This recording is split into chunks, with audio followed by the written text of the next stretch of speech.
updates on AFRICUNIA television, reaching you from our studio in the nation's commercial capital, Lagos, Nigeria. I am Deborah Ezeh. We begin from Nigeria. There were strong indications on Tuesday that two terrorist groups, the Islamic State's West African province and Boko Haram, were planning to attack some states in the northwest, north central and southwest. Security agencies had got a security report that ISWAP and Boko Haram planned to attack Lagos, Kaduna, Kogi, Katsina and Zamfara states, as well as the Federal Capital Territory.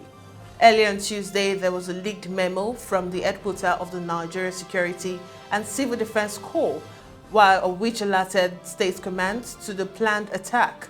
However, a state commandant who confirmed the memo said security officials had been directed to keep mum over it in order not to cause panic. The commandant, who spoke on condition of anonymity, said, "Yes, it is true that says the headquarters issued a security alert to us that we should be careful and should instruct our men to watch or be watchful and protect the critical infrastructure and places of worship." Meanwhile, suspected terrorists launched an attack on communities in Katsina State, the home state of President Major General Muhammad Buhari retired, killing 3 persons while 7 others were abducted on Tuesday. A nursing mother and a baby were also abducted. And now, meanwhile, the Nigeria Labour Congress (NLC) has warned the federal government to prepare for another people's uprising akin to the hashtag #EndSARS protest in 2020 if quick steps are not taken to resolve the ongoing industrial action by staff union in the nation's tertiary institutions. The warning was issued yesterday by Chairperson of NLC Lagos Council, Funmi Shesi, during the solidarity rally organized by Congress in support of the Academic Staff Union of Nigeria, ASUU, and other varsity union. She said, "Our statement is simple. This is just a warning action. If the government fails to conclude all the negotiations and agreements with all the workers in our tertiary education within 2 weeks, they'll witness more protests and rallies all over the country. They will also witness the annoyance, anger, and frustration of Nigerians. This government has pushed so many Nigerians into depression.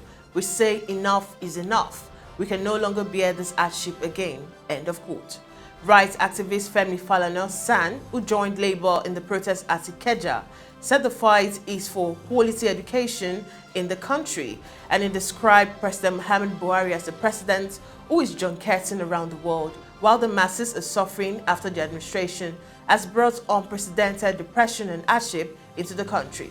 Some Nigerians on Twitter yesterday expressed displeasure as the Speaker of the House of Representatives, Femi Gbajabiamila, resumed at a university in the United States of America despite the lingering ASUU strike action by ASUU. And now moving on, the death toll following the protests in Eastern DRC this Tuesday rose to 15, according to a UN spokesperson and the Congolese government. 3 members of the MONUSCO mission and at least 12 protesters were killed in 2 cities of the North Kivu province.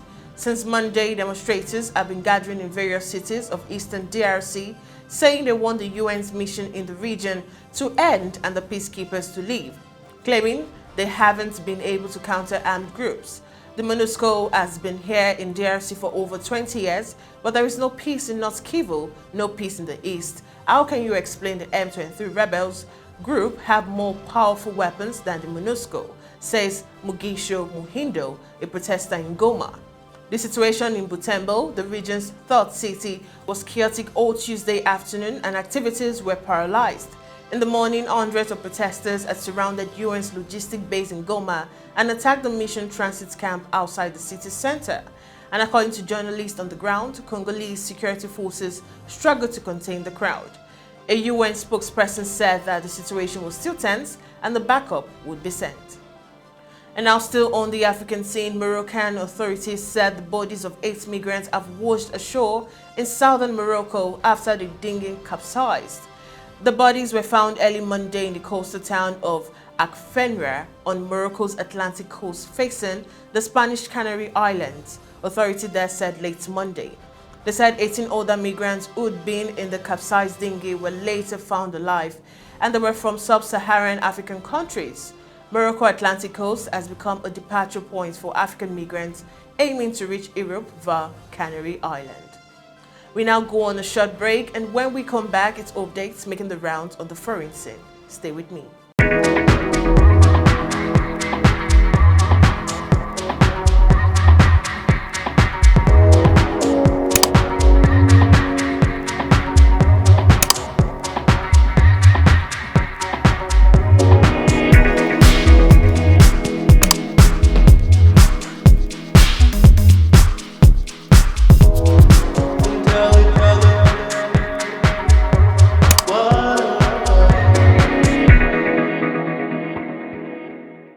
And now welcome back on the foreign scene today. Scientists advising the World Health Organization on monkeypox says the window is closing to stop its spread, while cases currently doubling every 2 weeks, raising concerns that it will take several months for the outbreak to peak. WHO Europe has forecast just over 27,000 monkeypox cases in 88 countries by August 2nd, up from 17,800 cases in nearly 70 countries at the latest count. While monkeypox is not causing large numbers of deaths globally, an unpleasant virus establishing itself in new population is still bad news, the scientists said. On Tuesday, German scientists released a study ahead of peer review that found mutation in one of the 47 cases they sequenced. They could help monkeypox spread in people more easily. And now moving on, at least 10 more people have died in India's western state of Gujarat after having drunk spurious liquor, taking the toll in the incident to 38, state officials said on Wednesday.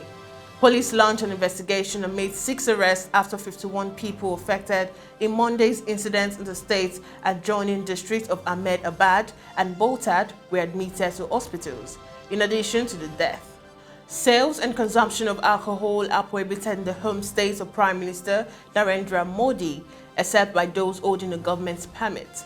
Death from illegally produced alcohol, that is, country liquor, are common in India, where few drinkers can afford branded spirit.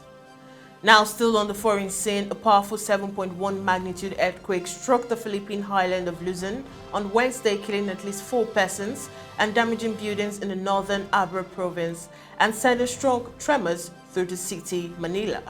A 25-year-old man was killed by falling debris, said Abra Vice Governor Joy Benes, when the quake struck about 11 kilometers southeast of Dolores town at a shallow depth of 10 kilometers, according to U.S. Geological Survey data. Now, despite the sad reports about the damages caused by the earthquake, we are showing quick response to those in need and affected by this calamity, President Ferdinand Marcos Jr. said on Facebook. The quake hit close to Marcos family political stronghold, and a hospital in Abra province was evacuated after the building partially collapsed, but there was no casualties reported there. And now away from the foreign scene, onto the sports scene. Cristiano Ronaldo arrived back at Manchester United's training ground on Tuesday ahead of the talks with new manager Erik ten Hag over his Old Trafford future. The 37-year-old, who missed the club's pre-season tour to Thailand and Australia for personal reasons, wants to leave the club he rejoined last year. He arrived at United's Carrington training base with his agent Jorge Mendes, and former United manager Alex Ferguson was also seen arriving. New United manager Ten Hag said early this month that Ronaldo was not for sale, and United starts their Premier League campaign at home to Brighton on August 7th after final pre-season games this weekend against Atletico Madrid in Norway and Rayo Vallecano at Old Trafford. And finally, Super Falcons of Nigeria may have failed in their bid to claim 10th Nations Cup title, but it did not stop the duo of Osinachi Ohale and Rasheedat Ajibade from making the list of best 11 of the tournament, which ended on Saturday in Morocco. CAF released the best 11 of the 2022 Total Energies Women's African Cup of Nations following the completion of the history-making tournament in Morocco. This compilation of players by members of CAF Technical Study Group brings together the best performers in each position over the last 3 weeks. South Africa's custodian Andile Lamini, who was named the best goalkeeper of the tournament for a role in guiding Banyana to victory, starts between the posts. Lamini kept 3 clean sheets in the 6 games a side played and was a leader on and off the pitch. In the 4-woman defensive setup, South African Bambanani Mbane partners Osinachi Ohale of Nigeria in an enviable pairing that would make many a forward swear to find the back of the net. Both strong in character provided a protection role for their team consistently throughout the tournament. And that concludes the news update on AFRICUNIA television. Do follow all our social media platforms on Facebook, Instagram, Twitter, join Zoom, and on pangram.ct to stay connected and up to date with the news and other programs. You can subscribe to our YouTube channel and also link us up on www.africunia.tv. Once again, I am Deborah Ezeh. Bye for now.